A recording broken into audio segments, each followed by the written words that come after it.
Back in line, you dog!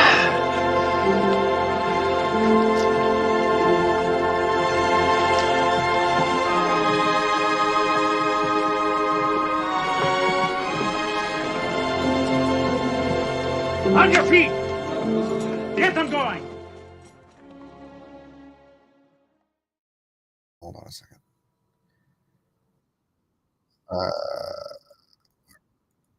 Pause. Share. Copy. I know this is terrible YouTubing. Oh my gosh, V-Row came on.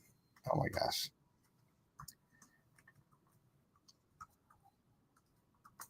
I haven't talked to V in forever.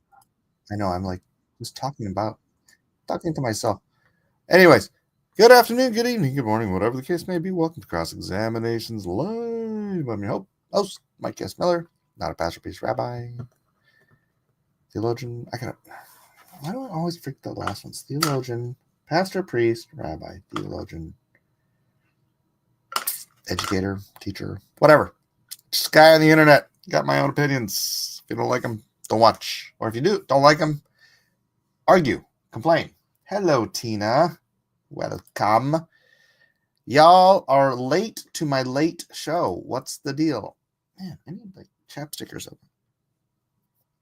It's been so dry. I don't know why. My nose, every morning I wake up, my nose is like, I just shove a wet toilet paper up my nose because it hurt.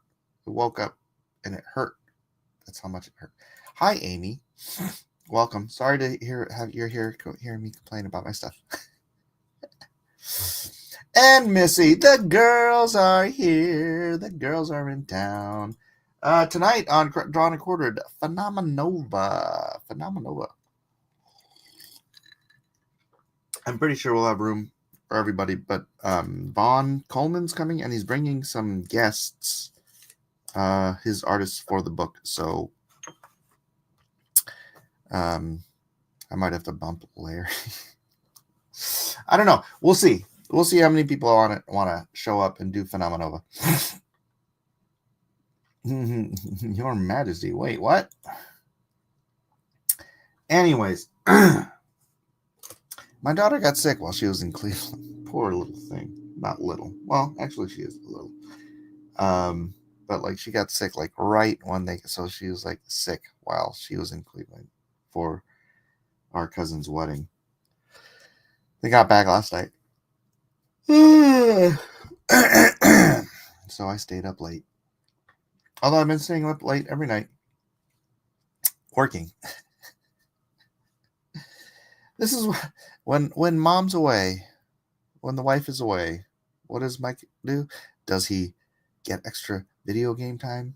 Or does he do what? No, Mike works more. I don't know. That's me. I'm a workaholic. So it's a good thing I have a wife too. I have to pull myself away from the table to go spend time with the wife every night. And like I said on Monday, it's like I was telling my wife about that whole thing about Cruise and how I guess it sort of subconsciously catapulted me to be a more dedicated father. I am here to bully you. It's John Della Rose, the biggest bully on the internet. Someone help me.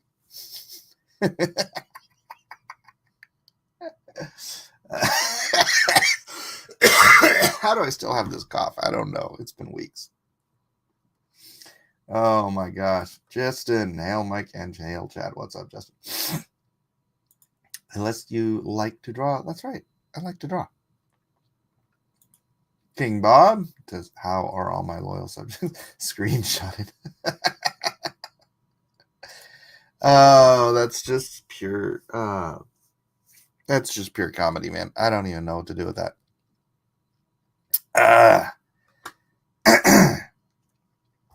Sorry, I feel like phlegmy. I think maybe drinking creamed coffee isn't the best idea. But I need my coffee. I got to get this tiredness out of my head. And that's what coffee does, right? That's what caffeine does. It blocks your receptors for the receptors that tell you you're tired. Isn't that weird? Like you have receptors that tell you you're tired, and you have receptors that tell you you're energized? Or do you just have energy? Is the natural state that you should have energy, and then your brain tells yourself that you need to rest, because technically it's your brain that needs rest, it's not your body that needs rest. Coffee is for savages. John says, I sent my wife for coffee. Good. I hope you don't do the Starbucks thing, John. First of all, they're communists. Second of all, I wouldn't know. I have narcolepsy.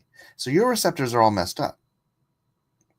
Coffee, after you get addicted, lowers your energy without the caffeine, and then it brings it back up to its natural energy state. I would never lower myself to Starbucks or gross coffee. All right, let's lowers your energy without the caffeine and then brings it back to its natural energy state.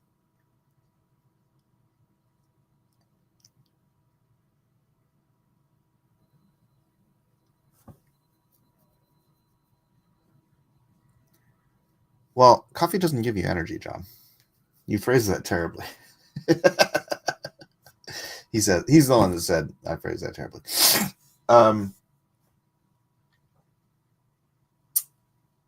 Coffee doesn't give you energy.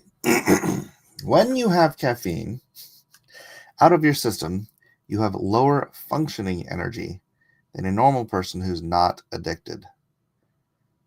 So you're saying the lack of caffeine is telling your body that you're tired. Or is it, actually that kind of makes sense. If your body is blocking whatever it is that it is flowing into your neuroreceptors that's telling you you're tired, then you might get like a you might be backed up on that an inhibitory effect on adenosine receptors. So do you get backed up on adenosine? Is that what happens? And then like when you don't have caffeine, it's like all the adenosine is just like, you're tired. I could see that. It causes an imbalance. It's an unnatural imbalance. The sensors for your tiredness, says Justin the Rhino, is to prevent you from hitting an exhaustion point that can cause damage. Kind of like pain sensors tell you to stop doing what you are doing before you tear apart. Oh, interesting. Well, I know like your body doesn't actually need rest. I mean, it'll need recuperation time, but like your body can keep going. Your body could keep going 24 hours a day. Your physical body does not need rest. It is actually your brain that requires rest. They did studies. I watched some of them. When you have the caffeine out of your system, this is not John De La Rosa's voice, by the way. He's much more nasal. He's more nasal than I am, I think. Never mind. I can go lower. It's hard for me to go higher. When you have the caffeine out of your system, you have lower functioning energy than a normal person who's not addicted. King Bob understood it. All right. Let's see. So the caffeine gets you back to that state in the addiction process. No, your muscles will fill with acid. I don't mean you're in constant exercise mode. That's not what I'm talking about. I know what you're talking about. I'm talking about like I'm here and I'm functioning and I'm working and blah, blah, blah. I could do functional menial stuff, not like working out, not playing football or something. Obviously your muscles will wear out. Well, not wear out, but fill with acid, as you say. but it doesn't ever have to come to a complete functional stop. Your brain does. I mean, it doesn't have to come to a stop, but your brain needs rest. I was tired once, then I stopped being tired, and it was awesome instead. Wear and tear does exist, though. When I ran races, I would feel the body just beginning. I'm not talking about exertive energy. I'm just talking about random, like me lifting this glass and drinking it, and then doing something else, and then doing something else, and all this stuff. By the way, my elbow's starting to feel better.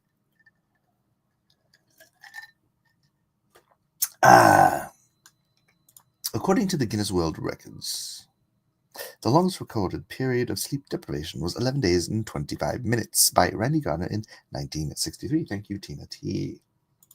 Lower functioning air energy also works as a subtle short joke. That's terrible. Terrible, Edwin. What's up, Tina T and all? Yes, hello. Welcome to the channel, Corpse Grinder, and anybody else that I missed. I did a week as a kid. I would not recommend it. Yeah, when you're a kid, don't you like just go and see how long you can? I think I went 3 days when I was a kid. Just to, you just do it to see how long you can go without sleep, right?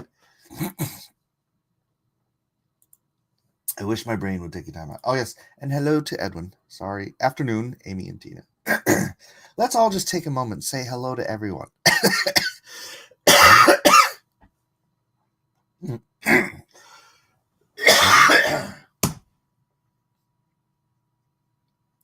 Why? It's like I'm still draining. It's like I have allergies, but I don't have allergies. At least I don't think I have allergies. All right. Someone had a question. Someone had, it's not on this. It's on over here. Someone had questions. Oh, good.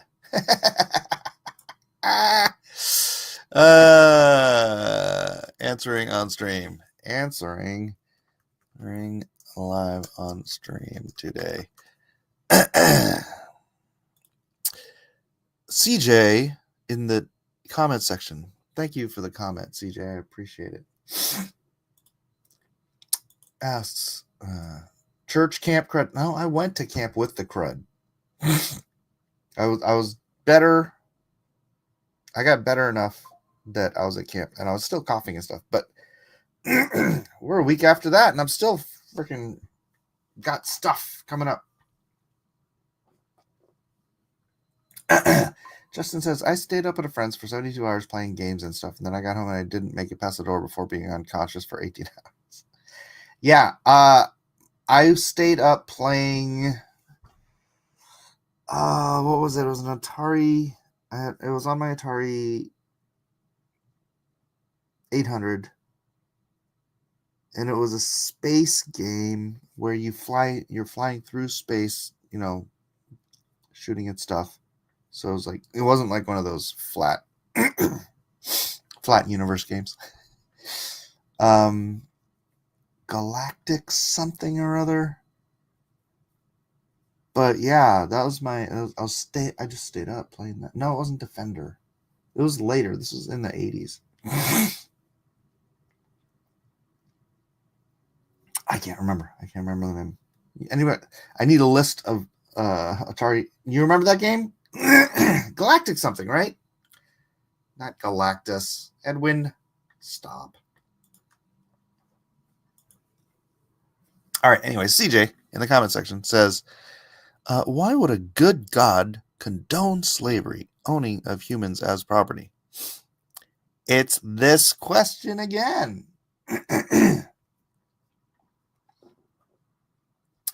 Why would a good God condone slavery? Tell me what's wrong with slavery. Tell me what's wrong with owning another human being. Without Corpse Grinder, let's do it again. Without relying on the morality of the Bible itself, tell me what is objectively wrong with owning another human being. Let's go. God doesn't condone slavery. He regulated it because he would not listen if he said no slavery. So, in other words, he told people how to treat other people better or well. But tell me, functionally, objectively, without relying on biblical anything from the Bible, why it is wrong to own another human being. I own my children. Nobody complains that parents own their children. And you can't say they don't own their children, because in every legal, moral sense, I own my children until they're 18 years old. I am responsible for them in every way, and I'm responsible for their actions in every single way. I own my children until they're 18. No one would ever dare to say that is morally wrong. So it is not the owning of other human beings that is the issue with slavery. Tell me, what is wrong then with owning other human beings? Because that's all slavery is. Right? Now, how a person treats someone they own, responsible for. Not owning, you can't sell them. That would be a crime. People do sell their children.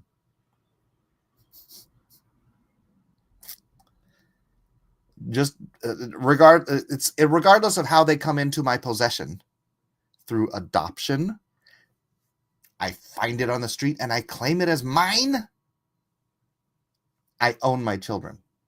That's the functional reality of parenthood. It doesn't matter about the buying and selling. See, you're trying to change the argument. You're trying to change the argument to how do you acquire? How did you acquire your children? Okay, say I've had slaves in my family for generations, right? And they just came along with me being born and them being born. They're just my slaves. Tell me, the functional objective argument is that it's wrong to own people. Don't change the argument into how did you get them. Tell me how it's wrong to own people. It's in the Bible. You can't say look at the Bible, but don't look at all of it. No. Your argument, and it's the world's argument because we've been so brainwashed into this. I'm going back to freaking hard, solid basics. The ownership of other people. That is the complaint about slavery. Regardless how you got them. You're changing the subject by asking how I got them. Get back on the subject. Get back on the board. It's the ownership itself. It's not the acquisition.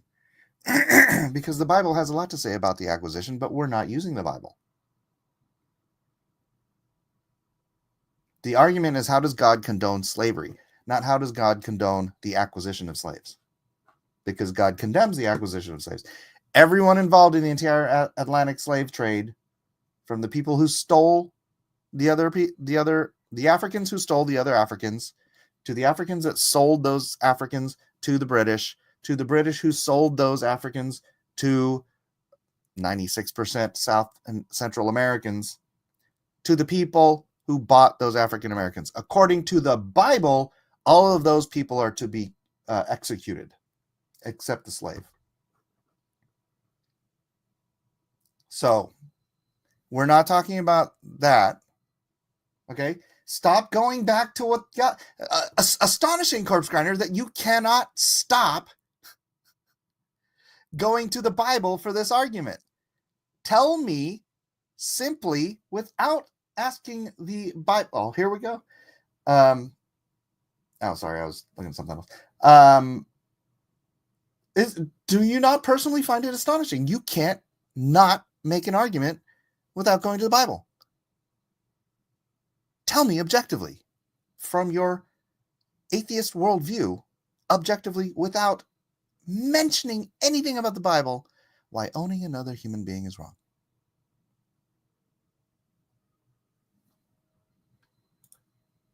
He's asking if you can own a human at all, objectively, regardless of anything else. I know, but he can't not go to the Bible. For good or for ill, for to agree or to disagree, he can't not go to the Bible. It's as if Corpse Grinder gets his morality from the Bible. Stop using the word God. Stop using the word God. I'm not making this claim. You, sir, are making the claim that slavery is objectively evil. Make it without going to the Bible, without relying on God. You're an atheist. Defend your worldview on this subject. You're cracking me up. You're proving my point 1,000%, and you don't see it.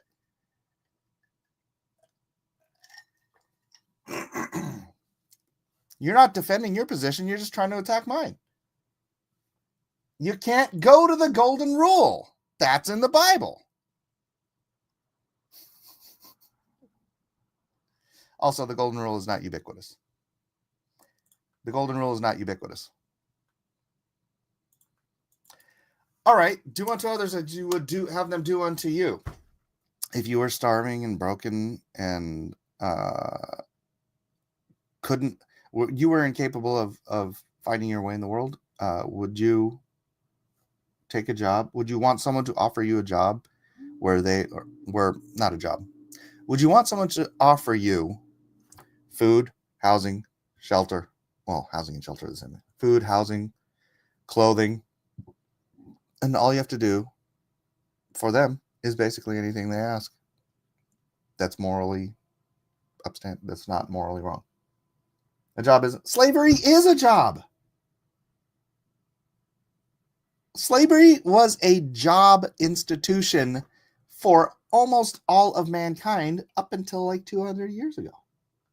Was it 300 years ago? I forget. 1833.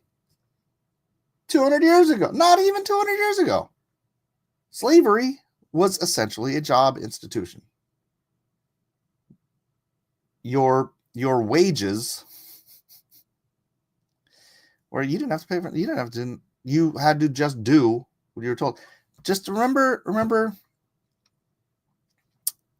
that this is slavery, which is basically slaves based.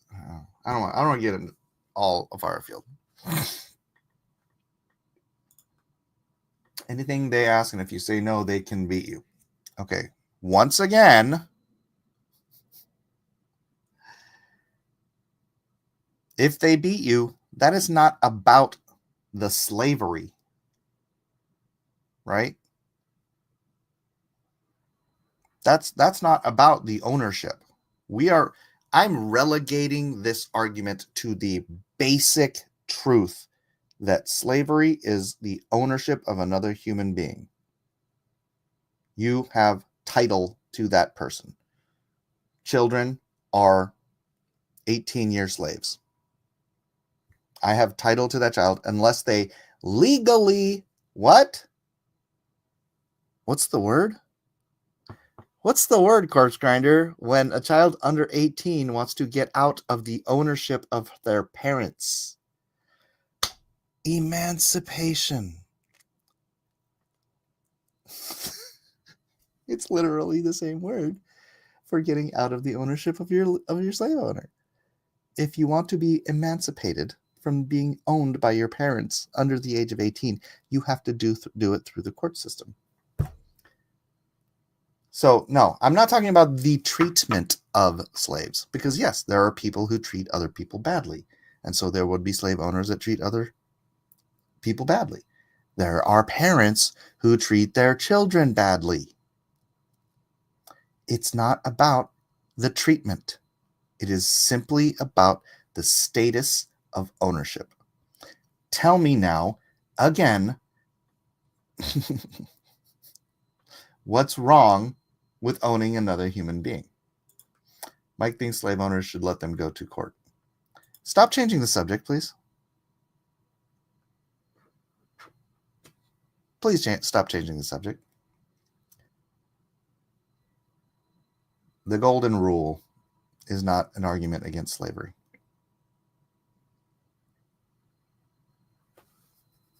And I'm not talking about all the individual specific rules. I'm not talking about how a master treats his slaves. I am simply saying, explain it to me. How is the golden rule an argument against slavery? And then use it with children, because it's the same thing.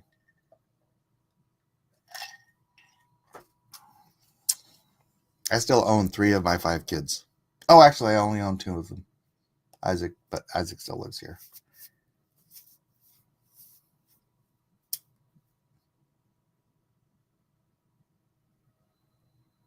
Because there were throughout all of time in history slaves who were 1,000% happy to be slaves to their masters, their families.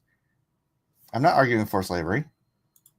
I'm arguing that you don't have an argument against it without using the Bible.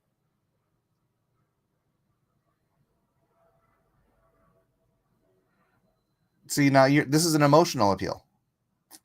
Don't appeal to my emotions. I'm dealing with the facts here. Human ownership is part of human nature. I own my children. Every parent owns their children unless they are legally emancipated, that is, given freedom from their slavery by the state. So it is not it's just the argument of oh my gosh, how could a God condone slavery? It's like, how could God condone a job? How could God condone marriage or whatever, an institution, right? It was quite literally Christians who reading the words of Paul and Christ, who said that all mankind is equal and we should not own each other, right? You act like the Bible founded rules and values, just of the Western world. You should go watch a video on William Wilberforce. People had rights before the Bible existed. It's been a product of thriving cultures. I'm going to go with Andrew Wilson here. Tell me what a right is that cannot be taken from you. Rights are force. Rights are force. Whoever has the force has the rights. We as a people in this nation have agreed that our government enforces certain rights. Breathing? Trust me, someone can force you to stop breathing.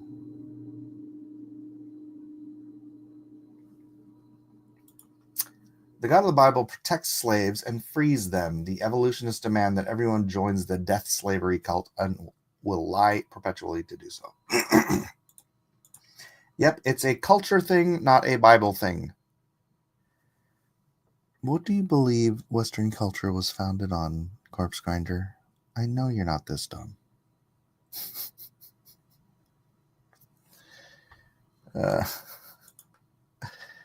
Without Lies says, thank God that Christianity gave us the freedom and rights to attack and slander Christianity fallaciously. Atheist, 2025. True. Secular values. Where did those secular values arise?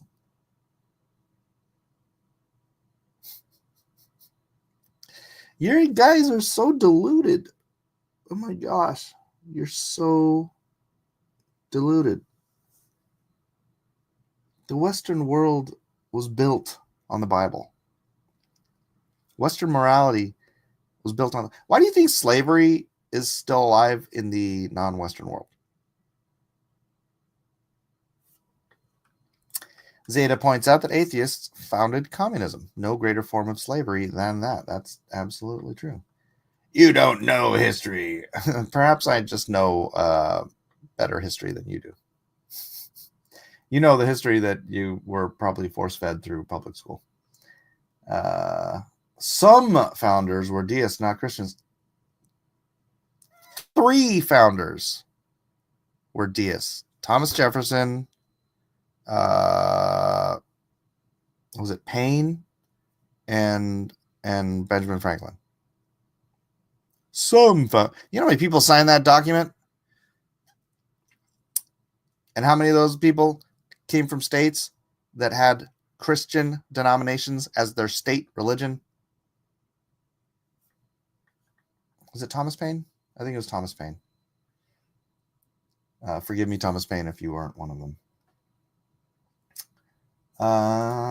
Slaves are absolutely an economic boon. That's why they were used throughout history. If we use them today in the U.S., we would have a crazy, powerful economy, but we value people. Why is that, Corpse? We do have slavery. What do you think the entire friggin' illegal immigrant class is? It's the slave class. It's the modern day slave class. We just sweep them under the rug.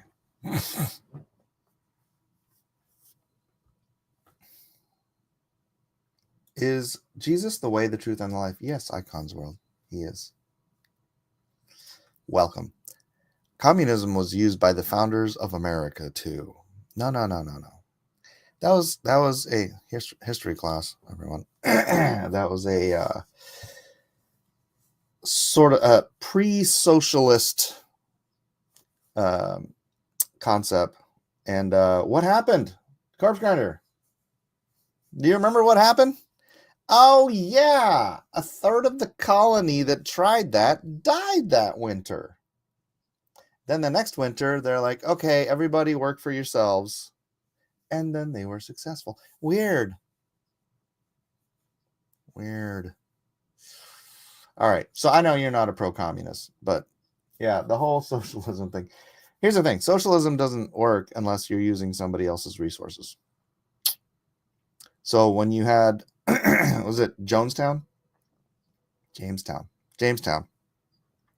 You had these Quakers, Pilgrims, whatever, come in, and they wanted to do the thing. In Acts, everyone had everything in common, right? Because that was a very different system. First of all, they had wealthy people donating, right? People were selling their houses to donate because all those early Christians had become outcasts, right? So you had essentially, from what was a capitalist free market system in Jerusalem, you had some people who had become very wealthy. You had some people who had become, were just normal or poor, whatever it was. But once they became Christians, they became social pariahs. So they were pushed out of the normal trade and market jobs, synagogue, everything. They were kicked out of Jewish society. And so when the rich people who had become Christians were kicked out of society, they felt sort of this obligation to sell everything to help everybody else who had been kicked out of society freaking survive, because they couldn't take jobs and they couldn't, it was a very, very difficult time. And it made sense that everyone was helping everybody out, right? Jamestown, they tried to do this when it was the Pilgrims or the Quakers. I think it was the Pilgrims. They came over there and they tried to do that because, maybe they thought, oh, we're the exiles now.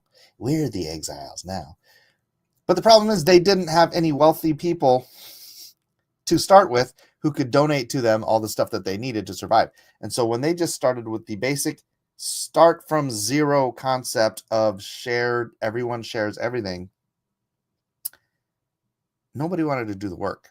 Because if you're doing the work for selfish means, it's like, I'm going to plant my fields, I'm going to raise my crops, I'm going to do all of this stuff, and then I will keep it safe. But instead, you're like, I'm going to do all this hard work, and then I don't get to lay claim to any of it. What happened was nobody wanted to do the work. The work didn't get done. Winter came, and a third of them died from starvation. So Margaret Thatcher was very right. She said, the only problem with socialism is that eventually you'll run out of other people's money. That's why it worked in Acts. That's why it worked in Chabad in Israel. For those who don't know, there's a Chabad in Israel, which is like a little community of these hippies who they wanted to be socialists. And so what happened was they took over this little village and they made it a social village a socialist village where everybody has everything in common.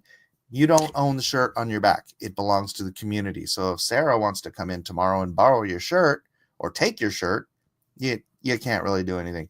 But they were all like really hippie, communist mindseted Jews. And so they wanted to do this. And you know why it continued to work? Anyone have any clues why this continued to work? Because the government paid for it. The hilarious part about this is that all of the children of this Chabad left. Because it's just a natural. You want your stuff. This is my pen. I want my pen.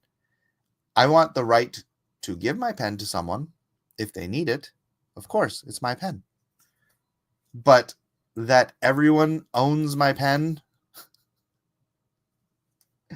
All the children left because it was stupid. But the Chabad kept going because it was being fed by other people's money. Jamestown failed because there was no King George wasn't over here sending, food stocks to pilgrims who were being pioneers on American land, on American soil. So we've tried this experiment in many various different ways. Socialism doesn't work. Looking into Jamestown, it doesn't say anything about what you're saying. Well, read the whole thing.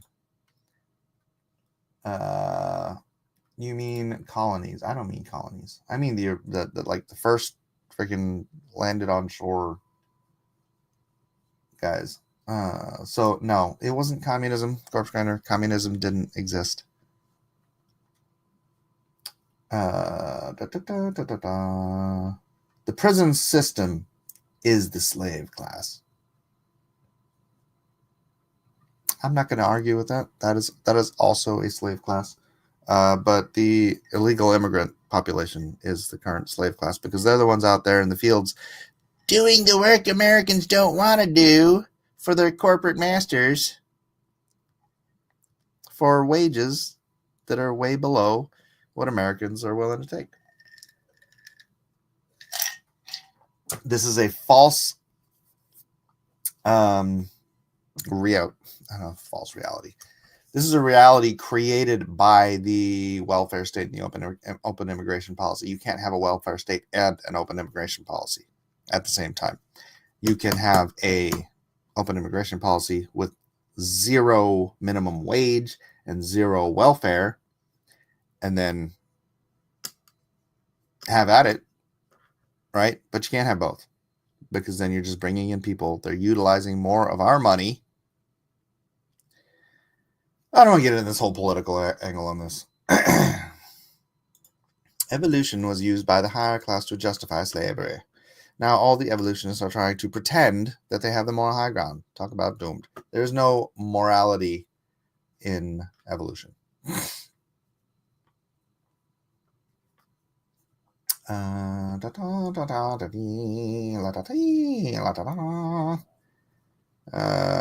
A hurricane damaged their ships and resupply. Indiana kept them from hunting. They had a drought and lost their leadership. Oh, Indians kept them from hunting.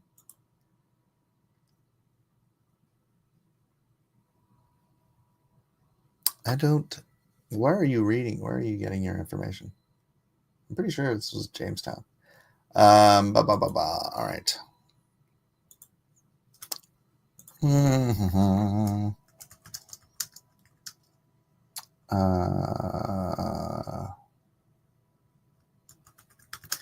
History of Jamestown.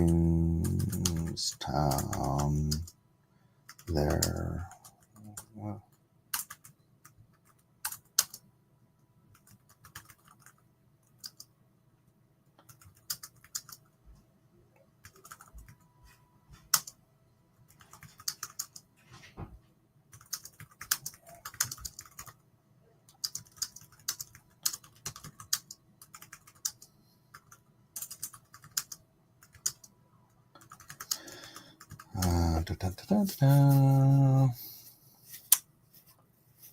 The history of Jamestown, the first permanent English settlement in North America, founded in 1607, offers a complex case study of early colonial struggles, including experiments with communal resource management, challenges with labor participation, and adaptations after severe hardships. Below is a detailed and accurate account of Jamestown's early years, focusing on its initial socialistic ownership model, the failure of many settlers to contribute adequately, and the changes implemented after the brutal first winter and subsequent challenges. Founding of Jamestown. Jamestown was established May 14th, 1607. Hey, that's the day after my brother's birthday. By the Virginia Company of London, a joint stock company. The initial group consisted of 104 men and boys, primarily gentlemen, soldiers, and laborers with few practical skills like farming or carpentry. Their mission was to find gold, establish trade routes, and create a self-sustaining colony. The Virginia Company imposed a communal economic system in Jamestown's early years, often described as a proto-socialistic or collective model. Under this system, land and resources were held in common. The company owned the land, tools, and provisions, and settlers were expected to work collectively for the colony's benefit. Labor was mandatory but uncompensated individually. Settlers were required to contribute labor to shared projects such as building fortifications, planting crops, or exploring for resources. In return, they received food and supplies from a common storehouse, regardless of individual effort. Does it sound like I know what I'm talking about? Profit motive for the company. The Virginia Company expected the company to generate wealth through gold, trade goods, or crops to repay investors with any profits shared among shareholders rather than individual settlers. The system was designed to ensure survival and meet the company's goals, but assumed a level of cooperation and discipline that many settlers lacked. Due to the failure due to their share of work, the communal system quickly revealed flaws as many settlers failed to contribute their share of work, leading to inefficiency and hardship. Key reasons for this failure include social composition of settlers. Many settlers were gentlemen. About a third of the initial group, accustomed to privileged and unaccustomed to manual labor, they viewed tasks like farming or construction as beneath them. The group included a few skilled laborers, farmers, or craftsmen, limiting the colony's ability to produce food or build adequate infrastructure. Lack of individual incentive. The communal system disincentivized hard work because individuals received the same rations regardless of their contribution. This led to what economists later termed as free rider problem, the free rider problem, where some settlers shirked duties, expecting others to carry the load. Historical accounts, such as those by Captain John Smith, described settlers who would not work unless compelled, preferred to trade with local Powhatan Indians, preferring to trade with the local Indians, or search for gold that didn't exist. Environmental and health challenges. The swampy location led to disease, particularly malaria and dysentery, which weakened or killed many settlers. By the end of the first year, I admit I was wrong. It was not a third who died. It was a third who survived. 38 of the original 104 survived. Poor soil and lack of agricultural knowledge hindered crop production, exacerbating food shortages. Cultural and leadership issues, internal conflicts, and factionalism among the leaders undermined discipline. The colony's growing council was often divided, and early presidents like Edward Wingfield were deposed for incompetence. Relations with the Powhatan Confederacy were initially cooperative, but deteriorated due to cultural misunderstandings and English demands for food, further straining resources. The first winter, 1607 to 1608, was harsh, but not as catastrophic as the later starving time of 1609 to 1610. However, food shortages, disease, and low morale already exposed the weakness of the communal system. Captain John Smith, who emerged as the leader in 1608, enforced the policy of "He that will not work shall not eat," which is from the Bible, 2 Thessalonians 3:10. Attempting to compel labor, his leadership and trade with the Powhatan temporarily stabilized the colony, but the underlying issues persisted. The most devastating period came during the winter of 1610, known as the Starving Time, which highlighted the failure of the communal model. Context: by 1609, the colony had grown to about 500 settlers after new arrivals, but supplies were inadequate. John Smith was injured and returned to England, leaving weaker leadership. The Powhatan, frustrated by English aggression, cut off trade and besieged the fort. Catastrophe, starvation, and disease decimated the population. Historical records, including accounts by George Percy, describe settlers eating horses, dogs, rats, and in extreme cases resorting to cannibalism. Only 60 of the 500 survived by spring 1610. Systemic failure. The communal storehouse was depleted. The lack of individual ownership meant few settlers had motivation to plant or store food for the future. Many were too weak or demoralized to work. The absence of strong leadership exacerbated the crisis.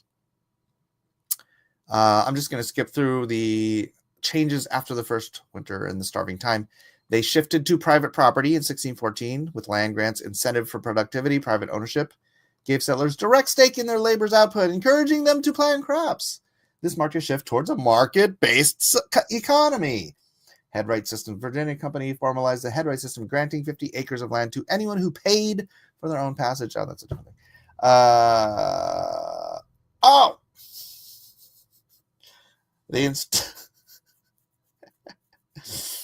So they instituted martial law. They created a military organization. The discovery of tobacco was profitable, blah, blah, blah, blah. Anyways, my point not only stands, I don't know where you're getting your information, but you sound like you're getting it from baloney.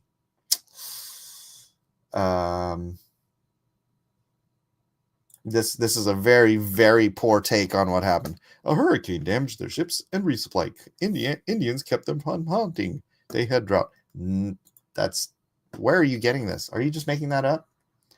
I'm not sure it was Jamestown, but I know the story you're talking about, Mike. Yeah, it was Jamestown. If you like working out and want to save money, don't waste your money on a punching bag. Your girlfriend likes to... What? Wife called. Now I'm behind. No problem. It's okay, Mike. Reading is hard. I missed like one word.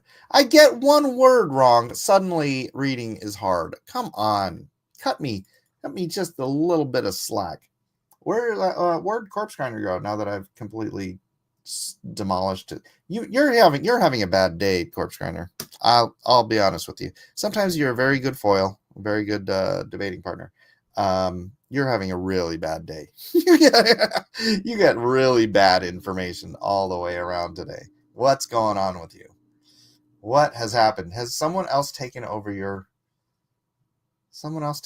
account? Someone like some high school kid like jumping in here and like, no, my socialist teacher told me Jamestown had nothing to do with being socialist. Okay. All right, let's see. This other guy said, this is A6. Neither theism nor atheism are religions. Let me pull this over here. There are theistic and atheistic religions, but merely believing or not believing that God things exist does not equal a religion. Okay.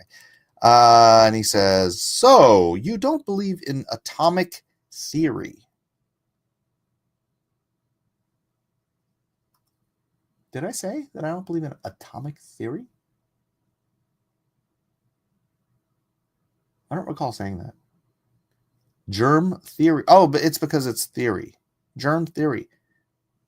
What's the theory part of germs? We can see germs. We can watch them replicate. We can break down their... What? You don't accept the theory of gravity. Well, I accept the reality of gravity, and I accept that nobody actually knows what gravity is. Anyone who actually knows anything about gravity knows that they don't know what gravity is. That's like the reality.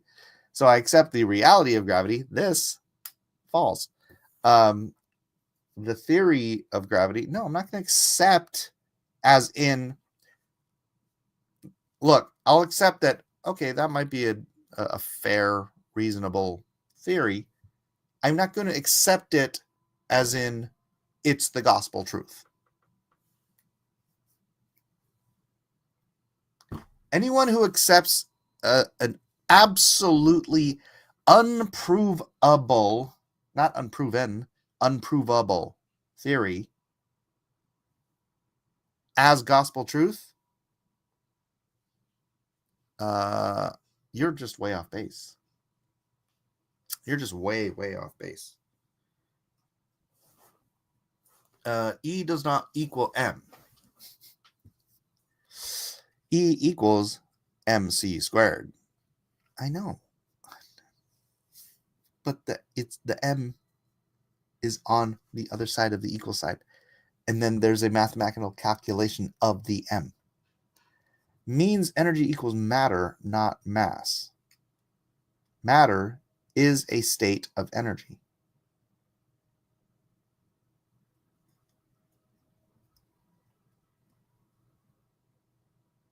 That's interesting. Like ice and stream are states of water. It took 380,000 years after the expansion of the current state of the universe began. Well, this is all theory. The Big Bang, for it to become cool enough for energy to take on the state of matter. Theory. You really need to get educated. Look up Casimir effect to possibly learn how energy can be transformed into matter. Actually, that's a much better argument than anything from yesterday.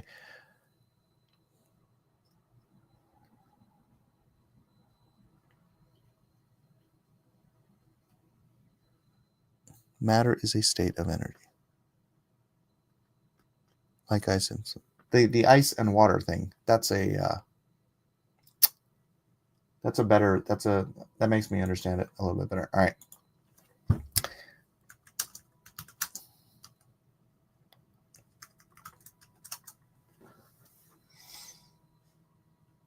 Light, in the form of photons, is not considered matter in the traditional sense. Photons are massless particles that carry electromagnetic energy. Wait a second.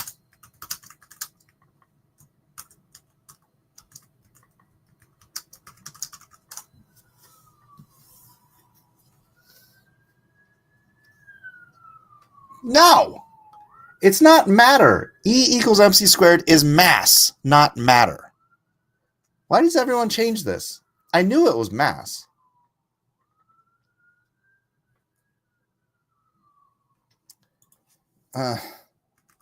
Mass can be converted into a massless particle.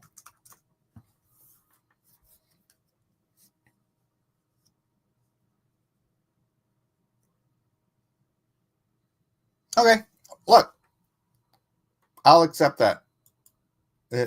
Energy states. I am arguing with myself, but I want to be right. I don't want to be wrong. And I obviously yesterday I said I didn't know the stuff, but this is a much better explanation. So thank you. Although the atomic theory and germ theory and theory, blah, blah, blah. Oh, that makes sense to me. Thanks. See, I'm not some freaking obstinate douche nozzle who just wants to hold on to everything I think and thinks that everything I think is true. I want to be corrected, but I want to be corrected in a way that I understand. You can convert mass to energy, and it no longer has mass. No shame in not understanding physics. There's a lot there. Yeah. All right. I get it. I get it now. That makes a lot more sense. So I guess ignore yesterday's show. That was such an easier way to understand it. It changes the state, like from a solid to a liquid. It changes from a mass to an energy. Okay, that makes so much more sense. All right, got it. Why didn't anybody say that yesterday? Somebody tell me. See, you have to make it make sense to my head, to my brain. I'm not an idiot. I just don't know everything. Sorry, I don't know everything, guys. I know my My kids think I know everything. Actually, they don't. They're teenagers. They don't think I know anything. But, you know, I'm supposed to know. Gravity is not a true science. It's an assumed theory, and people pretending they understand it are the ones living in fantasy. But Isaac Newton was much closer than Einstein. Yeah, I don't know. And look, if people want to spend their lives studying it and arguing about it, feel free. You know what that is, though? That's a wasted life, because it's not going to change gravity. You theorizing about gravity. Actually, wait a minute. I take that back.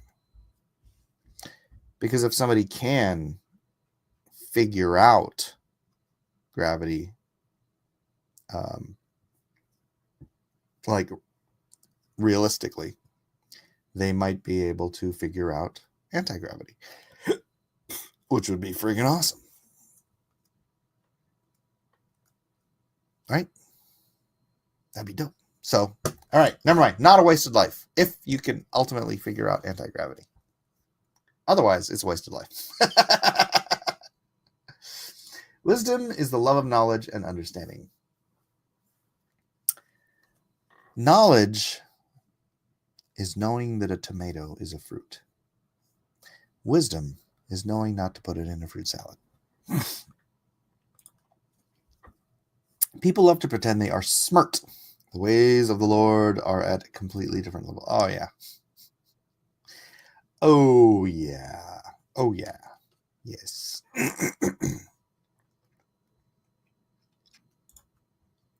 Anti-gravity machines have been figured out. Oh, I mean, like on a mass scale. Like, yeah, you can make little tiny, like, tin foil and stuff float. Water. You can make little drops of water float. I'm saying I want to make my car float, bro. But they did it better. Wait, what? Sorry, if I had understood that's what you were confused about, I would have said that. Actually, I think I did mention that. But they did it better. Yeah, and also, maybe I didn't read it. There was a lot. I think I skipped through a lot yesterday in the chat, so my bad, Bob. You're clearly far more knowledgeable about this stuff than I am. Such wisdom. Oh, the tomato thing. Yeah. All right, we got like 2.5 minutes left. I've exhausted my questions, and I've exhausted. Apparently, I beat Corpse Grinder out of here. Actually, reading the actual historical account, apparently, maybe only slightly. Oh, I know what you're talking about. The Chinese professor who cracked anti-gravity in America went back to China and has been missing since. Weird. I responded, you skipped it.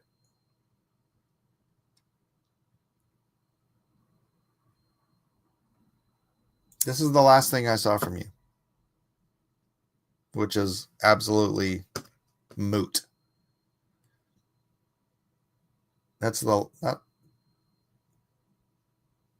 only thing I have from you until this.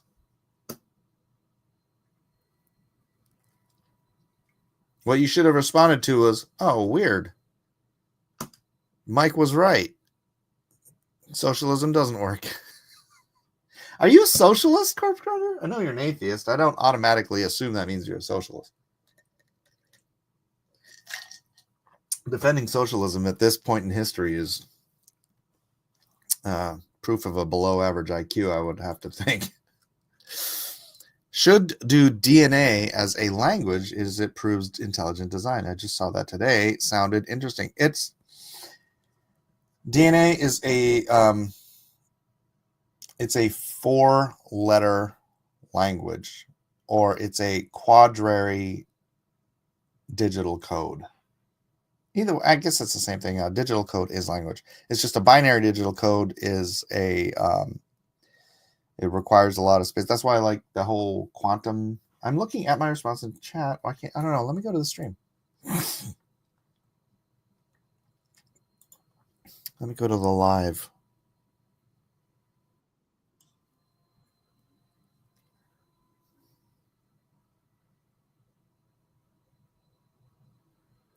I see looking into Jamestown. I see Indians. And I see I responded, you skipped it. Weird. Can anyone else see it? Huh. Can you just copy paste it? We don't see them either.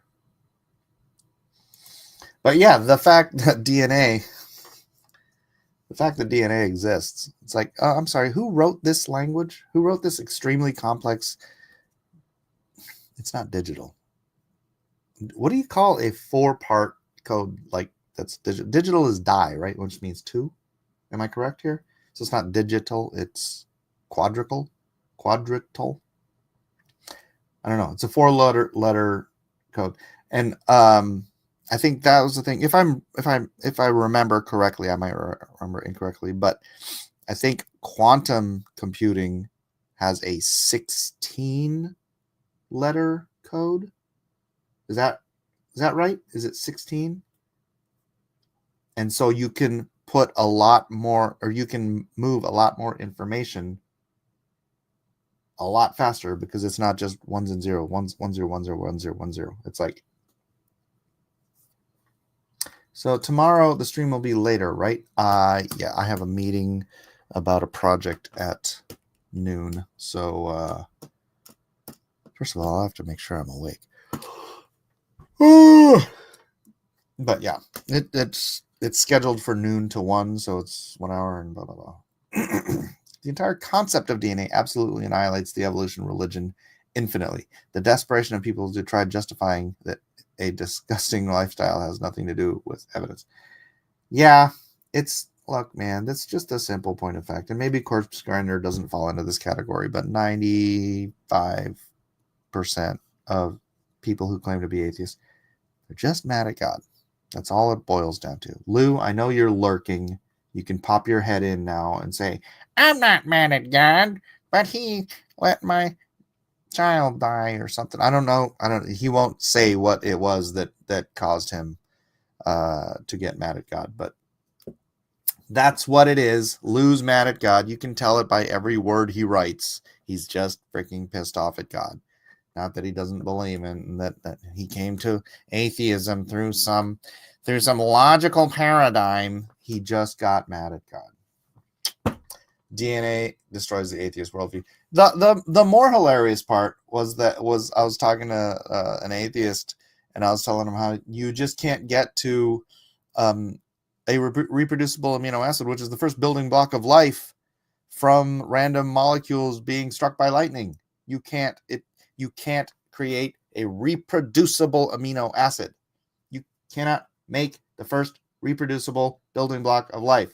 And he goes, that's old news. He's all, the first building block of it isn't amino acids.